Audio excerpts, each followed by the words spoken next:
I would like to share a bit on Abba Gardens. That is our ministry where we plant community gardens, home gardens. It's been such an amazing testimony of what God is doing in lives, in communities, in households, just providing a source of nutrition, food. Amazing to see. But I want to take you back to where it all started. When we started quite a few years back, it was actually in COVID, just before COVID hit South Africa. And we felt so clearly the Lord said, we must start gardens. Now, at that point in time, I will never forget, if the Vaughan went out and bought, I think it was 200 seedlings. It was in the back of his boot. It was 2 trays, basically. That's where it started.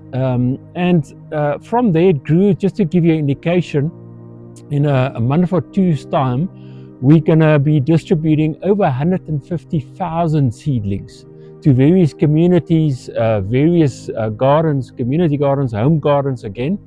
But now, in that period, so that's where we started.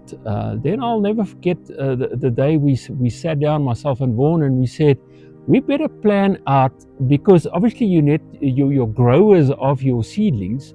You need to let them know when do you need what, and we had to do planning for the entire year. Now, to give you an indication, at that point in time, there was no funding in the foundation, and Vaughan said, you know what? I just feel the Lord is saying we must do this. We must go and pre-order. Now, I think at that point in time, I don't remember the exact amount, but 50,000 or 100,000 for the year it would have cost us to actually distribute seedlings on that quantities. And I still thought, I said, yeah, I think this oak is losing it. How can we order something, but we don't even have any income in the foundation? Yet, Vaughan said, listen, we must obey what God is doing. And I want Heidi just to read a portion out of 1 Samuel, just to indicate what the Lord is saying. So 1 Samuel 15 verse 22 says, So Samuel said, Has the Lord as great delight in burnt offering and sacrifices as in obeying the voice of the Lord? Behold, to obey is better than sacrifice, and to heed than the fat of rams. Amen. And I think that has been one of the cornerstones of the foundation, to simply say we obey. Will there be sacrifice? Will it be tough? Yeah, of course. But the Lord is saying obedience.